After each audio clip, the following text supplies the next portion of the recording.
Saudaraku sekalian, pada pertemuan yang lalu saya berbicara mengenai kepercayaan yang Tuhan berikan kepada manusia untuk mengemudikan hidup. Tuhan memberi hidup itu kepada manusia dengan kedaulatannya. Tentu kedaulatan yang manusia miliki, kedaulatan yang terbatas dalam wilayah hidup manusia. Di dalam kedaulatan yang terbatas yang manusia miliki, manusia menentukan keadaan dirinya. Apakah ia membawa dirinya kepada kebinasaan atau kepada kehidupan. Manusia yang menentukan takdirnya. Apakah ia mau hidup di dalam persekutuan dengan Allah atau hidup di dalam permusuhan terhadap Allah. Dan ini adalah keagungan yang Allah berikan. Keagungan yang Allah berikan. Seindah-indahnya, secantik-cantiknya, semulia-mulianya makhluk, jika ia tidak memiliki kedaulatan untuk menentukan dirinya, ia menjadi tidak agung dan tidak mulia dibanding dengan makhluk yang memiliki kedaulatan untuk menentukan destininya, takdirnya sendiri. Kedaulatan yang Allah berikan ini memberi nilai yang tidak terbatas. Nilai yang sangat tinggi untuk manusia. Mengapa? Sebab dengan kedaulatan tersebut manusia bisa bersekutu dengan Allah. Tidak ternilai hidup dalam persekutuan dengan Allah itu, saudaraku. Itulah yang dikatakan sebagai kemuliaan Allah. Tidak ternilai. Sebaliknya, kalau manusia tidak memilih untuk hidup dalam persekutuan dengan Allah, artinya menjadi seteru Allah, ia membawa dirinya kepada kebinasaan. Jadi sebenarnya binasa itu artinya bukan lenyap, tetapi artinya tidak memiliki nilai sama sekali. Di Injil Matius pasal 19 ketika ada orang kaya bertanya kepada Tuhan Yesus apa yang harus dia lakukan supaya beroleh hidup yang kekal, artinya apa yang ia harus lakukan supaya hidupnya bernilai. Jadi hidup kekal bukan hanya bicara mengenai hidup yang tidak berakhir, hidup yang terus menerus karena terpaku pada kata kekal itu. Bukan hanya di surga ada kekekalan, terpisah dari Allah pun kekal. Jadi hidup kekal bukan hanya bicara mengenai panjangnya hidup, tetapi dalamnya hidup, mutu hidup, kualitas hidup, saudara.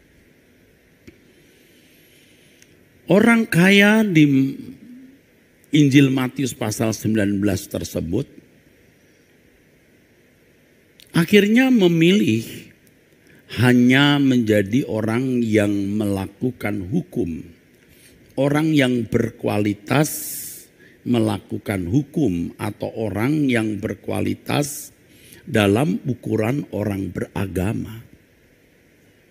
Ya, menjawab pertanyaan orang kaya itu, Tuhan Yesus berkata, hormati orang tuamu, jangan membunuh, jangan berzina, ya, jangan mencuri dan seterusnya. Dan rupanya orang kaya ini sudah melakukan hukum-hukum itu. Ia berkata, semua sudah kulakukan Tuhan. Jadi kita bisa mengerti mengapa Paulus juga bisa berkata, dipandang dari Taurat aku tidak bercacat. Dan ini hidup yang berkualitas. Kalau kita melihat orang berkelakuan baik, bermoral baik, mannernya baik, itu orang yang berkualitas, saudara. Dalam ukuran kehidupan manusia secara umum, orang seperti itu berkualitas. Kalau hidup di tengah-tengah masyarakat, memiliki nilai, terhormat, saudara. Kalau memiliki pegawai yang berkualitas seperti itu, menghormati orang tua, ya, tidak memiliki niat atau tidak memiliki keberangasan sampai tingkat membunuh, ya. Setia terhadap pasangan hidup, jujur, ya. Wah, ini pegawai yang baik, bernilai. Tetapi kalau mengikut Tuhan Yesus, itu mendapat kesempatan untuk memiliki hidup yang berkualitas lebih dari itu. Saya sudah kemukakan dan saya akan kemukakan terus, saudaraku. Sebelum keselamatan dalam Yesus Kristus disediakan, manusia hanya menyediakan ruangan jadi baik atau jahat. Tentu menjadi baik pun juga ada kualitasnya yang berbeda-beda. Tetapi keselamatan dalam Yesus Kristus membuka ruangan baru, tingkat baru, yaitu menjadi sempurna seperti Bapa atau serupa dengan Yesus. Nah, ini ruangan baru, saudaraku. Keselamatan dalam Tuhan Yesus itu mengarahkan kita masuk di ruangan itu. Maka Yesus berkata, kamu harus sempurna. Kamu harus sempurna. Nah, kalau hanya mau menjadi baik, maka Yesus tidak perlu memberitakan Injil dan mengajarkan kebenaran-kebenaran yang mana Injil itu menyelamatkan. Yesus mati saja di kayu salib, lalu tidak perlu belajar Injil, tidak perlu menerima meterai Roh Kudus. Allah tidak perlu bekerja dalam segala hal untuk mendatangkan kebaikan. Sebab hukum itu sudah cukup membuat orang berkualitas menjadi baik, saudara. Ya. Tetapi dengan keselamatan itu kita dibawa kepada Bapa, kita dibenarkan atau dianggap benar, tentu belum benar-benar, sudah benar. Kita menerima Roh Kudus, kita harus belajar Injil, kita harus menerima penggarapan Allah melalui segala peristiwa. Karena kita diarahkan untuk kualitas hidup yang lebih tinggi, saudaraku. Kualitas hidup yang lebih tinggi, bukan hanya baik, tetapi sempurna seperti Bapa. Ya, serupa dengan Yesus, maka Allah bekerja dalam segala hal mendatangkan kebaikan bagi orang yang mengasihi Dia agar menjadi serupa dengan Yesus. Jadi ketika manusia jatuh dalam dosa, kedaulatan manusia terbatas. Hanya sampai bisa berbuat baik. Berbuat jahat ya tentu bisa. Maksud saya positifnya itu hanya sampai pada berbuat baik. Tapi keselamatan dalam Yesus Kristus membuka tingkat baru, membuka ruangan baru, ya, membuka jendela baru, memberi pintu yang terbuka untuk menjadi sempurna seperti Bapa. Nah, kedaulatan seperti inilah yang diberikan Allah kepada Adam dan Hawa. Yang karena kegagalan Adam dan Hawa, manusia tidak memiliki kemuliaan Allah. Karena semua manusia telah meleset. Jadi kalau dikatakan semua manusia telah jatuh dalam dosa itu, bukan berarti semua manusia pasti jadi biadab seperti binatang. Banyak manusia yang tetap baik. Ya. Jadi ayat yang mengatakan bahwa kebaikan manusia seperti kain kotor itu ditujukan untuk bangsa Israel, khusus pada zaman Yesaya. Jadi saudara tidak boleh mengenakan itu kepada semua manusia. Ya. Jangan saudara kenakan itu untuk semua manusia. Ya, ya ini konyolnya teolog-teolog yang mau mengajarkan bahwa manusia itu tidak selamat kalau tidak ditentukan selamat. Karena ya dia memungut Yesaya pasal 64 ayat yang ke-6 itu, demikianlah kami sekalian seperti seorang najis dan segala kesalahan kami seperti kain kotor. Kami sekalian menjadi layu. Yesaya 64 ayat yang ke-6. Ini kain kotor ini sebenarnya kain untuk membersihkan darah menstruasi. Jadi kotor sekali. Ini dikenakan pada zaman Yesaya ketika bangsa Israel ada di dalam kehancuran, dalam pembuangan, saudaraku. Karena pemberontakan mereka. Tapi kita melihat Henok, apakah kebaikannya seperti kain kotor? Kita melihat bagaimana Allah memuji Ayub. Nuh yang dikatakan di dalam firman Tuhan, ya saudaraku, dikatakan di dalam firman Tuhan seorang yang benar dan tidak bercela di antara orang-orang sezamannya. Dan Nuh itu hidup bergaul dengan Allah. Belum lagi tokoh-tokoh yang lain. Jadi jangan dikenakan, maksud saya ayat itu, Yesaya 64 ayat yang ke-6 itu jangan dikenakan untuk semua manusia. Ya, hanya karena mau membela doktrin bahwa manusia tidak selamat kalau tidak ditentukan. Dan sebenarnya pengajaran itu merusak kebenaran mengenai kedaulatan yang Allah berikan kepada manusia. Ya, ini penting sekali. Saudara ikuti terus khotbah ini, penting sekali, saudaraku. Jadi kedaulatan manusia itu menjadi terbatas ketika Adam dan Hawa jatuh dalam dosa. Dan manusia tidak bisa menemukan kemuliaan Allah yang hilang karena sudah tersandera, terbelenggu oleh apa yang kitab Roma katakan hukum dosa. Ya, manusia itu tidak bisa tepat, presisi melakukan apa yang Allah kehendaki. Dan saya boleh pinjam ucapan Martin Luther, non posse non picare itu. Tapi dengan isi yang berbeda, maksud saya dengan isi seperti yang sekarang sedang saya jelaskan. Manusia itu tidak bisa tidak meleset. Tidak ada orang yang bisa melakukan hukum Taurat secara sempurna, tidak ada. Walaupun secara hukum agama bisa dikatakan tidak bercela. Karena kalau pun ada salah, darah domba disembelih menghapus kok. Itu kan begitu, saudaraku. Nah, jadi dengan korban Yesus di kayu salib, maka kedaulatan manusia itu utuh kembali. Bagi umat pilihan, tidak semua manusia. Bagi umat pilihan artinya bagi orang yang memang ditentukan untuk mendengar Injil. Bukan ditentukan masuk surga, beda.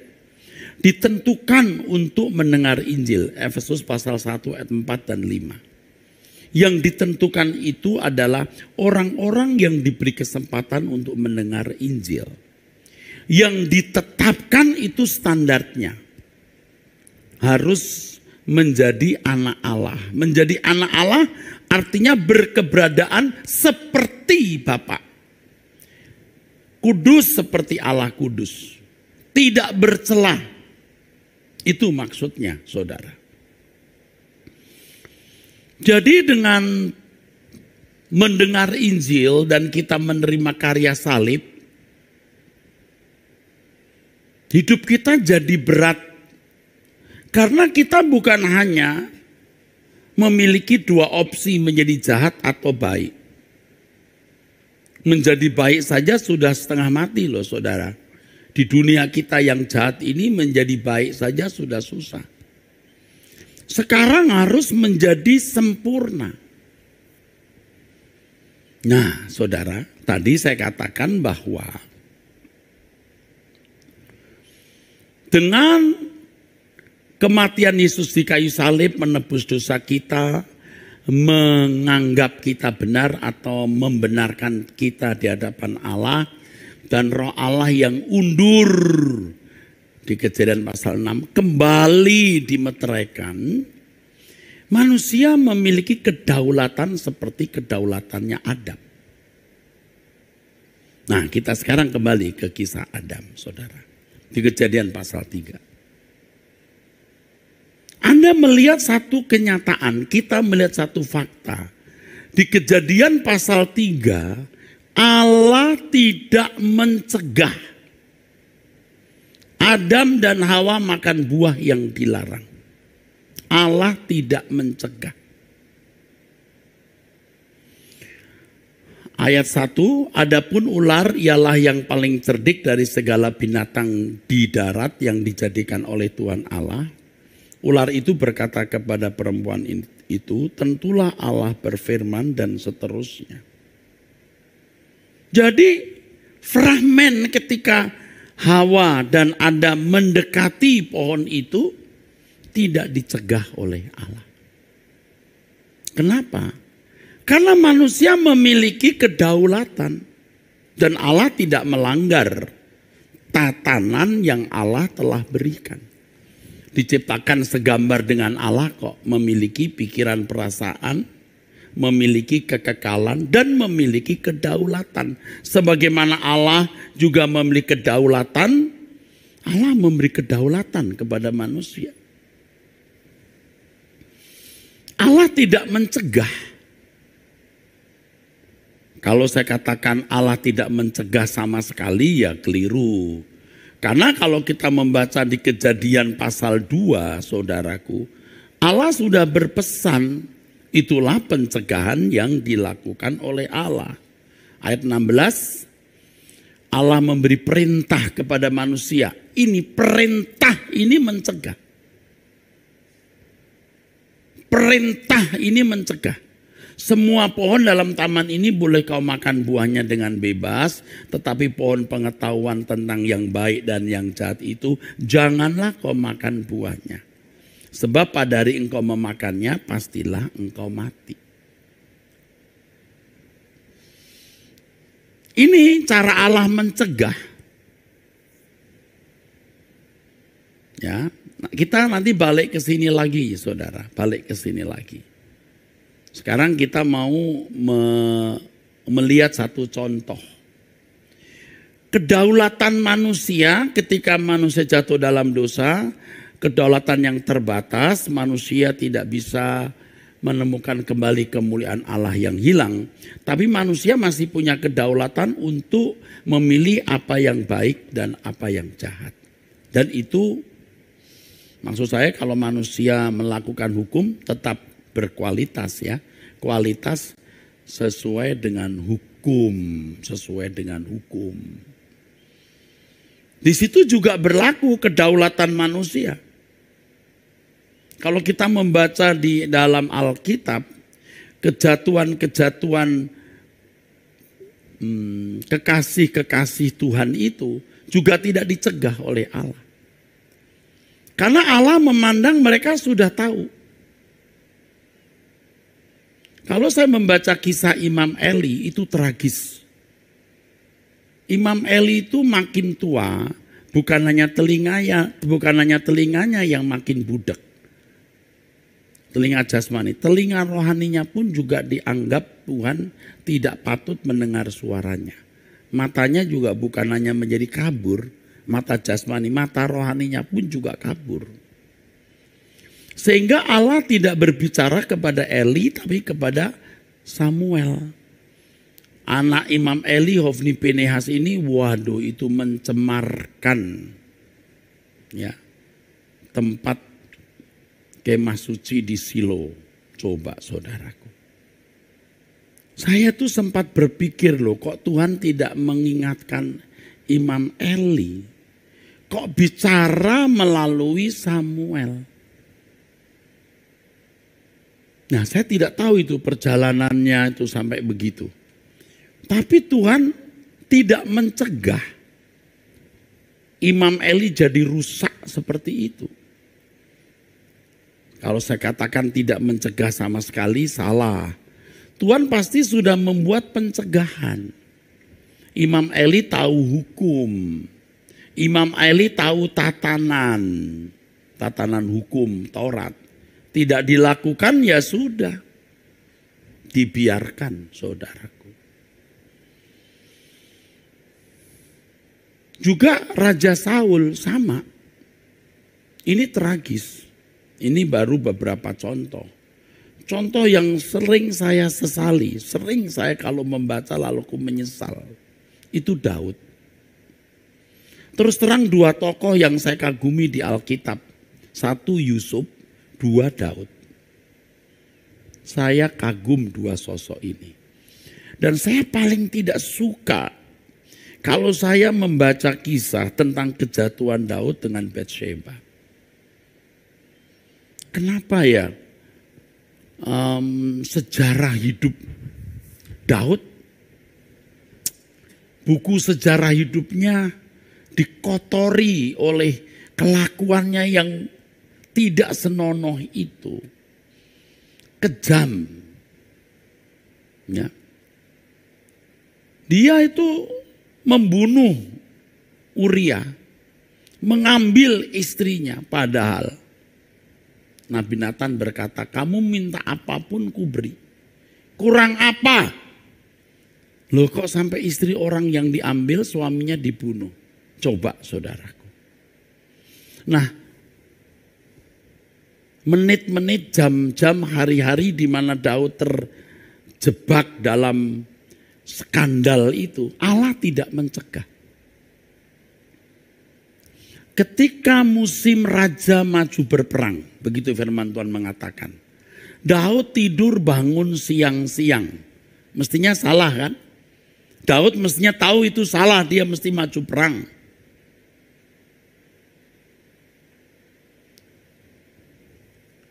Dia bangun siang-siang, dia ada di atas istananya, dia melihat wanita mandi, saudara. Dan ternyata wanita itu istri dari punggawa setianya.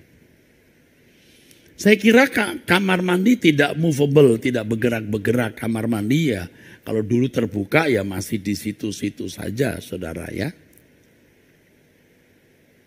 Yang saya sempat pikir juga kenapa ya bikin istana sampingnya ada kamar mandi orang.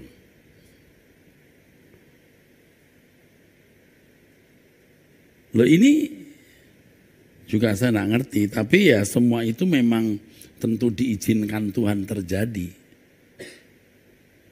Nanti saya beritahu kenapa, nanti saya beritahu soal Adam dan Hawa juga dengan buah itu. Kenapa ya ditaruh di situ?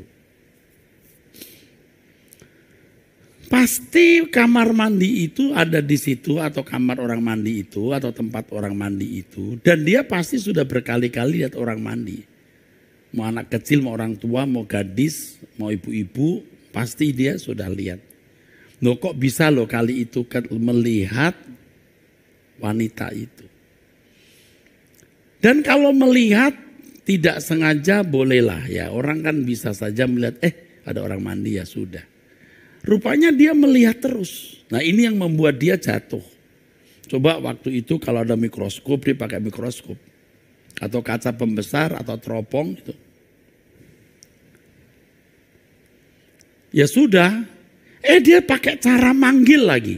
Lihat, step-step dia jatuh dalam dosa, Allah tidak mencegah.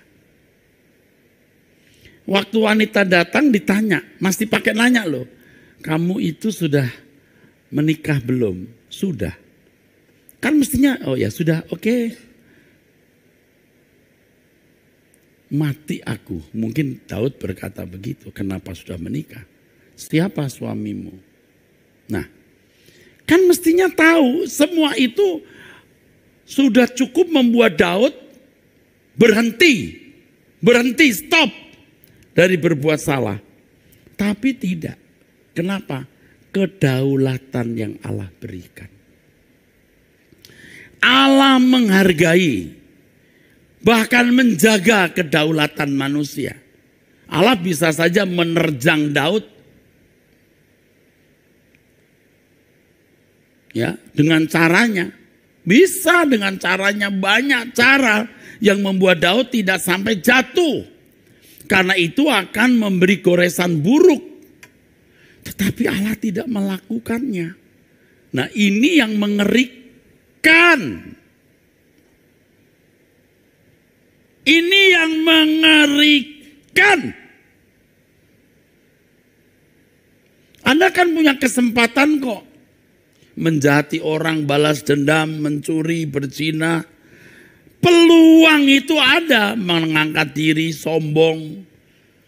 Dulu kita tidak sadar bahwa itu merupakan bagian dari fragmen hidup yang harus dijalani untuk membuktikan kesetiaan kita kepada Allah.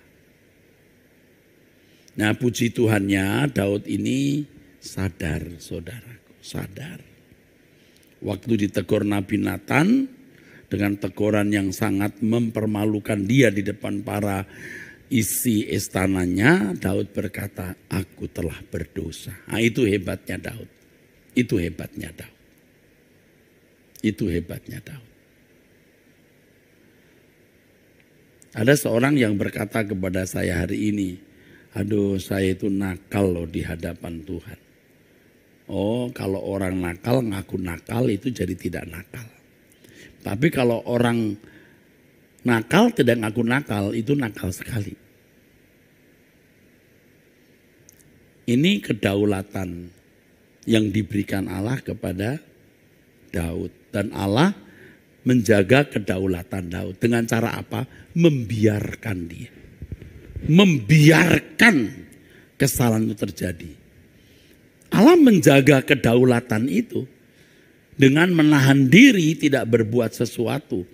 Allah memiliki tatanan. Daud pasti sudah tahu itu salah. Coba perhatikan saja ucapan-ucapannya dalam kitab Mazmur atau pengalaman hidup sebelumnya. Orang hebat, nama Allah Yahweh, Elohim, Yahweh dihina oleh orang Filistin. Dia maju taruh nyawa kok. Dia bukan anak kemarin sore atau orang fasik. Dia orang baik, orang benar. Aduh saudaraku. Aku terus terang ya, sambil ngomong begini juga takut saudara. Jadi kalau saudara melihat nih ya, kedaulatan yang diberikan Allah itu sebenarnya membuat orang itu, manusia itu bernilai. Bernilai.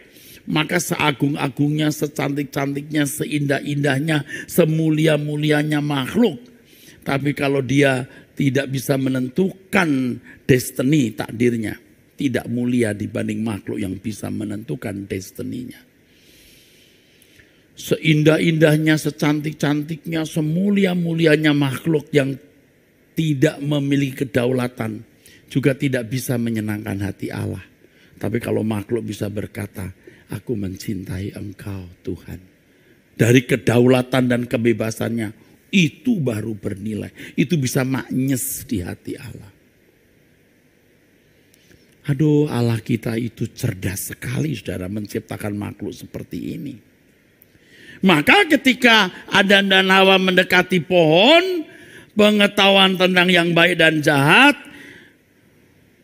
Allah tidak mencegah. Karena sudah ada tatanan, jangan makan buah itu. Aduh saudaraku, Mengerikan saudaraku. Jadi kita tidak boleh main-main dengan hidup ini. Tidak boleh. Kita tidak boleh main-main dengan hidup ini saudaraku.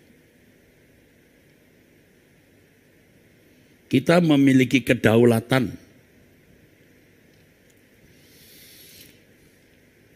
Kira-kira Tuhan tahu nggak ya waktu Yudas mau menjual itu dirinya, menjual Yesus. Saya kira dalam kecerdasannya Yesus tahu. Memang pada mulanya saya percaya Yesus tidak tahu bahwa itu Yudas. Pokoknya satu dari murid-muridnya akan berkhianat sesuai nubuat di perjanjian lama. Ingat Yesus dalam segala hal disamakan dengan manusia. Dia tidak maha tahu. Tetapi karunia-karunia roh membuat ia memiliki marifat. Ya jangankan Yesus. Hari ini saja ada hamba-hamba Tuhan yang juga memiliki marifat. Dia tahu. Kamu ada apa? Kamu sedang lakukan apa? Bisa. Tetapi pada waktu dia mulai berkata, aku memilih kamu yang 12 ini. Aku yang memilih. Tapi satu di antara kamu itu iblis. Potensi besar loh Petrus itu jadi iblis. Karena kepada Petrus Yesus pernah berkata, "Nyah iblis." Kepada Yudas malah belum pernah. Kepada murid yang lain tidak. Petrus. Tapi Petrus akhirnya bertobat. Dan pada hari-hari terakhir juga setelah Yesus tahu itu Yudas, dia berkata, "Petrus, aku berdoa untuk kamu. Iblis siap menampi kamu. Tapi aku berdoa." Kenapa Yesus berdoa? Karena dia tahu bahwa hanya satu yang akan berkhianat. Tapi dasar si kunyuk itu memang licik. Selain licik juga curang. Mesti satu dia merubah dua gitu. Ya, hanya satu. Seakan-akan Yesus mau berkata kepada iblis, iblis satu ya nggak dua ya. Maka dia berdoa supaya Petrus tidak ikut jatuh. Dan Petrus itu sudah terus terang di depan orang-orang. Aku tidak kenal dia. Kamu ngomong apa? Tuh dia menyangkal terus terang. Sebelum ayam berkokok, engkau sudah menyangkal aku. 3 kali. Kalau sekali ya mungkin nggak ngeh. Kalau sampai 3 itu kan nggak bisa bilang, nggak sadar aku loh 3 kali kok nggak sadar. Nah saudaraku, kok sampai Yudas itu menjual Yesus. Dan pada akhirnya Yesus tidak mencegah. Yudas ini diberi kebebasan dan mengerti bahwa berkhianat itu tidak boleh. Kalau kita membaca Yohanes pasal 12 ayat 6, hal itu dikatakannya bukan karena ia memperhatikan nasib orang miskin, melainkan karena ia Yudas adalah seorang pencuri. Ia sering mengambil uang yang disimpan dalam kas yang dipegangnya. Sebenarnya dari ayat ini saya bisa mengkhotbahkan satu khotbah baru bahwa pilihan kita itu tidak satu kali. Orang tanya saya begini, Pak, Tuhan tuh kejem banget ya, 1 kali Hawa makan buah langsung didepak. Kalau kamu, saya katakan ya, kalau kamu mendengarkan khotbah saya tentang pohon pengetahuan yang baik dan jahat dan pohon kehidupan, kamu akan tahu itu figuratif. Bukan buah secara fisik. Sekali makan buah dibuang. Enggak. Buah pengetahuan yang baik dan jahat itu sebenarnya ya bukan kebenaran yang dikonsumsi sampai pikiran manusia rusak. Makanya Paulus mengatakan, aku takut kalau pikiranmu disesatkan. Penyesatan itu bukan 1 kali pukul, itu berkali-kali saudara. Sama dengan kalau kita serah terima.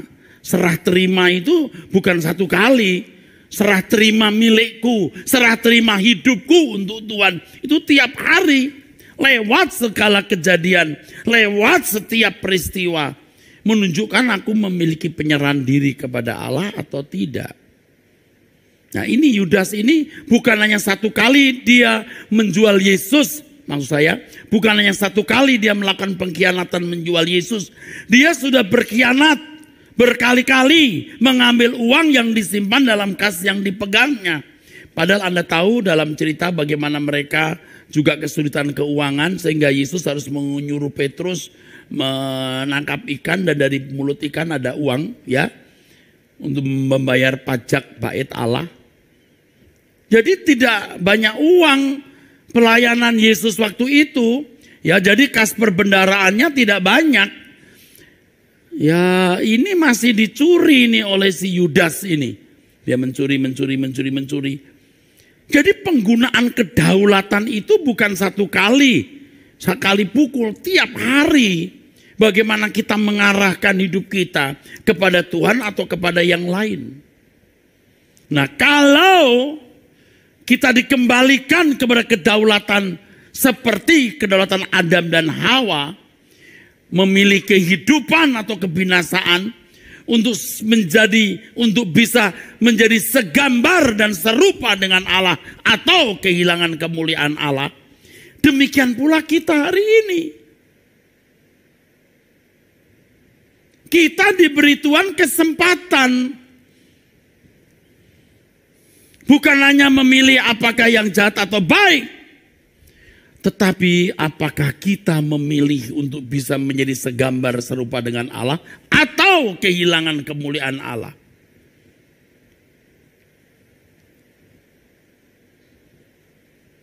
Tolong saudara mengerti. Jangan berpikir setelah jadi Kristen mengaku Yesus sebagai Tuhan dan Juru Selamat masuk surga. Tidak senaif itu saudaraku. Sekarang jadi baik saja, kita mau menjadi orang baik saja susah, saudara. Apalagi jadi sempurna. Pada umumnya orang jadi jahat, saudaraku. Jahat. Apalagi kalau tidak mengerti prinsip kedaulatan ini. Lalu sembarangan hidup, bablas rusak, saudaraku. Bablas rusak.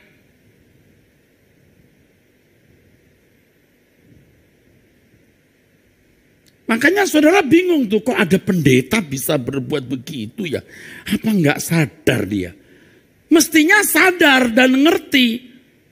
Tapi Tuhan membiarkan ia.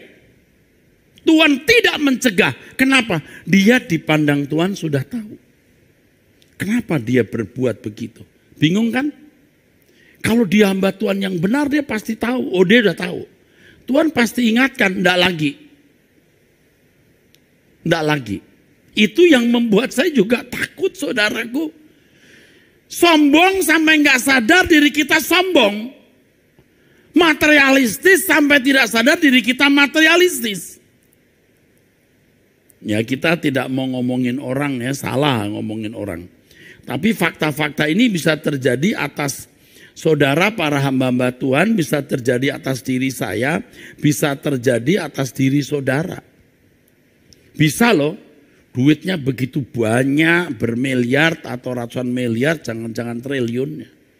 Tapi lihat pendeta-pendeta yang miskin di daerah, mata hatinya tertutup loh. Bingung tuh saudara. Saya bukan mau meninggikan diri. Saya rela loh enggak punya gedung sendiri. Kontrak saja. Berapa kali orang itu mendesak saya, Pak. Coba usahakan punya gedung sendiri. Anda tiap bulan itu membayar begitu mahal. Bukan ratusan juta, miliar. Kalau gedung sendiri bisa. Bapak bisa bangun. Wah saya enggak kebayang tuh. Beli tanah sekian ratus miliar, membangunnya sekian ratus miliar. Waktu saya nanti habis untuk membangun. Lebih baik saya berkhotbah, bebas tanpa punya hutang. Kalau punya uang saya bisa berbagi kepada mereka yang di daerah. Saya sudah happy.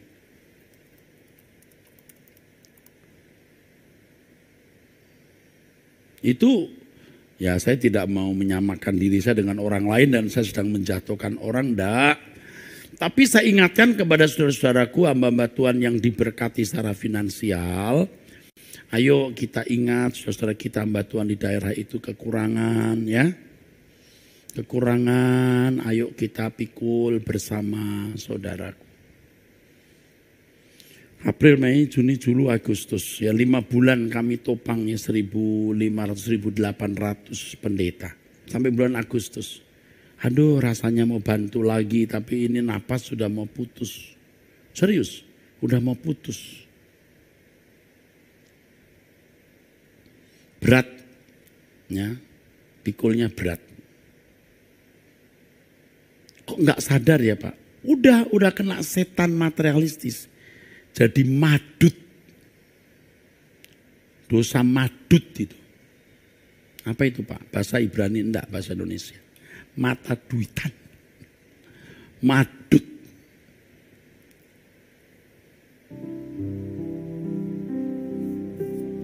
Kita semua itu bisa bikin dosa.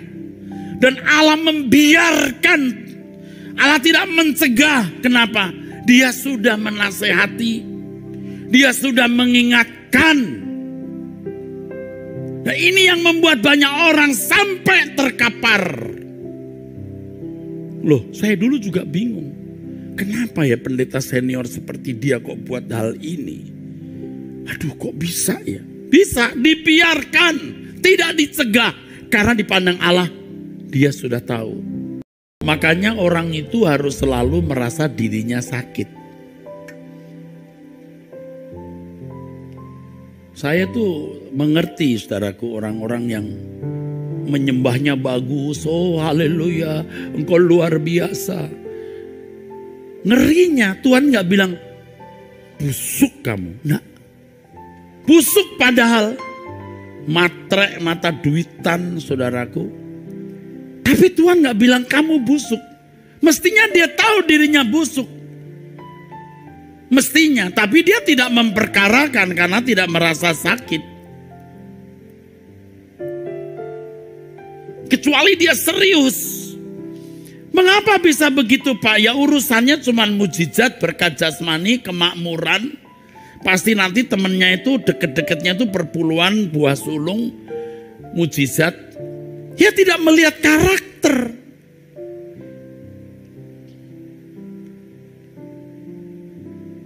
Mereka juga bilang anti hypergrace. Tapi kamu itu hypergrace kabeh sebenarnya. Kamu anggap gampangan itu anugerah. Anugerah itu harus diterima dengan tanggung jawab. Tuhan memberi kerajaan surga gratis. Tapi you bisa masuk kerajaan surga harus mengubah diri. Tuhan kasih mobil mewah gratis. Tapi kamu harus bisa mengendarai mobil itu supaya bisa masuk.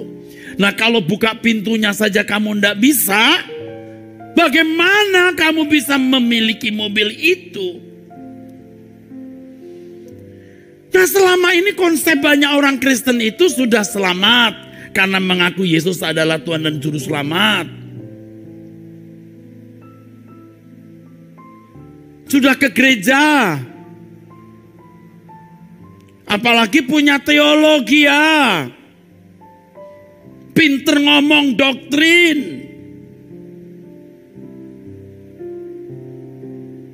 Saya ngeri saudara.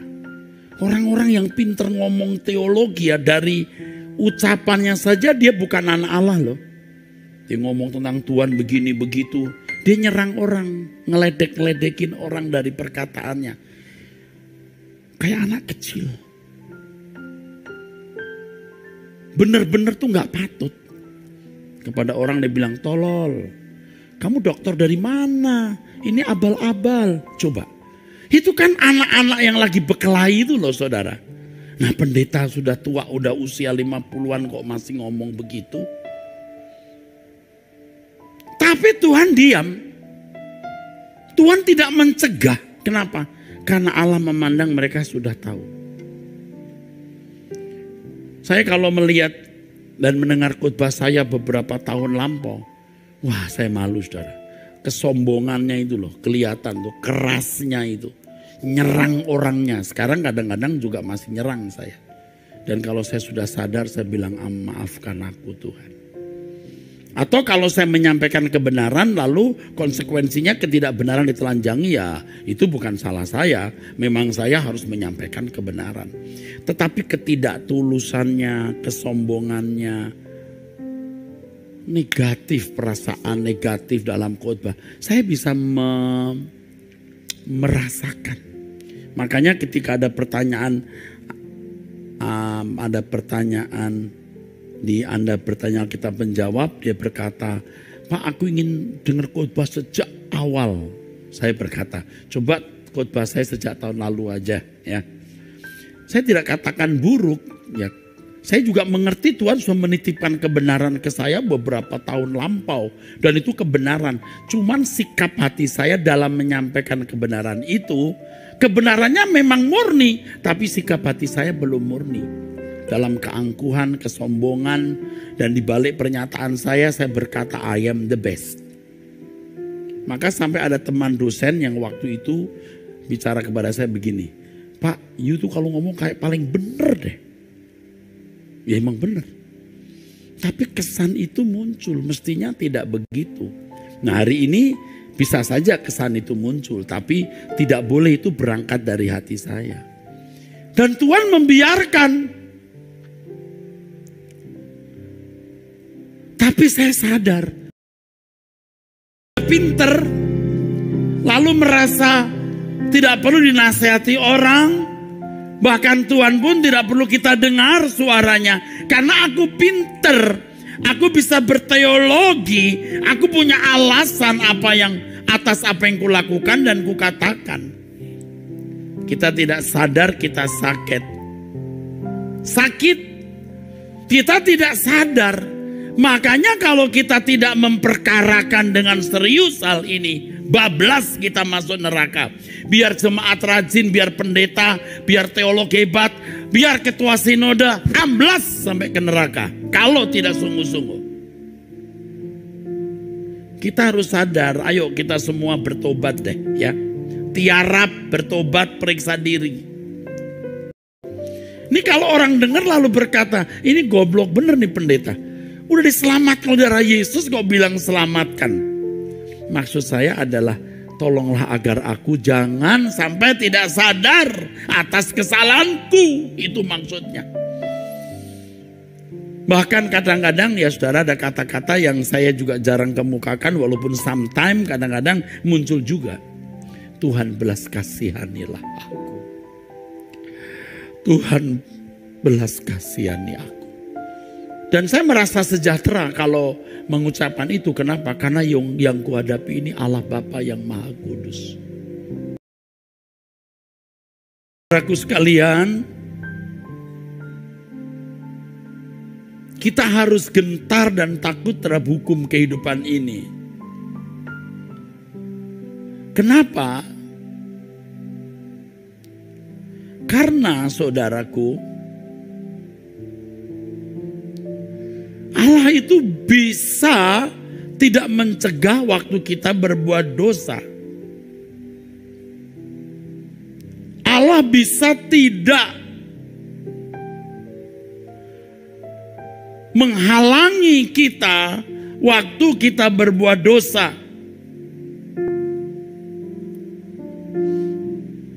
Karena kita sudah diberitahu dan tahu. Tapi suara dunia, kesenangan-kesenangan daging dan jiwa bisa menenggelamkan kita dan kita lupa. Kita lalai. Itulah sebabnya dalam Efesus pasal 5 ayat 15 sampai 17 firman Tuhan mengatakan, perhatikanlah dengan seksama bagaimana kamu hidup. Bagaimana kamu berkebiasaan. Periksa dirimu. Saya tuh membayangkan saudara orang-orang yang masuk penjara. Ya saya merenung-renung. Banyak hal yang saya renung-renung. Dan ini bukan saya karang waktu saya sudah ada di mimbar. Memang saya renungkan. Kalau orang sudah masuk penjara itu baru berpikir begini. Kok bisa di sini ya saya ya. Dan dia gak pernah bercita-cita di penjara. Malu, terpisah dari keluarga, anak. Mungkin juga punya cucu. Aduh, kok sampai di sini aku?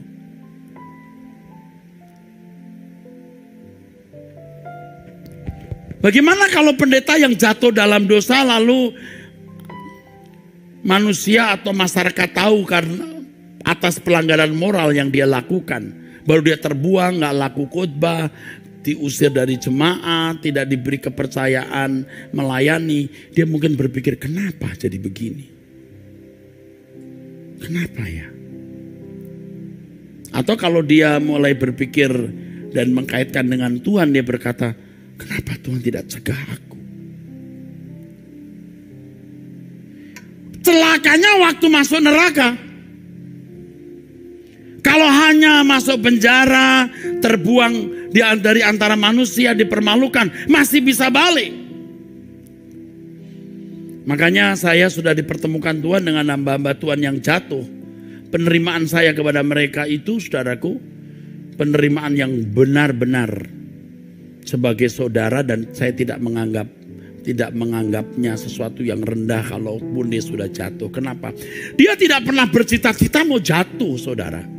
Kasian. Jangan sudah jatuh kita omeli, kita maki, kita jelek-jelekan. Waduh, kita melengkapi rencana iblis. Dia tidak merencanakan kok. Tidak ada pendeta yang bercita-cita begini. Nanti kalau aku jadi pendeta, aku mau berkelahi dengan majelis. Nanti kalau jadi pendeta, aku mau berzina. Nanti kalau jadi pendeta, aku mau mencuri uang jemaat. Tidak ada. Udah celakanya waktu di neraka, udah gak ada kesempatan. Kalau hanya pendeta jatuh, mari kita pulihkan. Ayo kita balik lagi. Dan Anda bisa menjadi pendeta yang lebih baik dari pendeta yang belum pernah jatuh. Atau jatuh tapi tidak ketahuan. Kalau sampai neraka, kenapa saya begini? Ngeri, saudaraku sekalian. Ngeri. Kenapa sampai di situ? Ya karena kamu tidak dengar-dengaran. Jangan sampai Anda masuk neraka.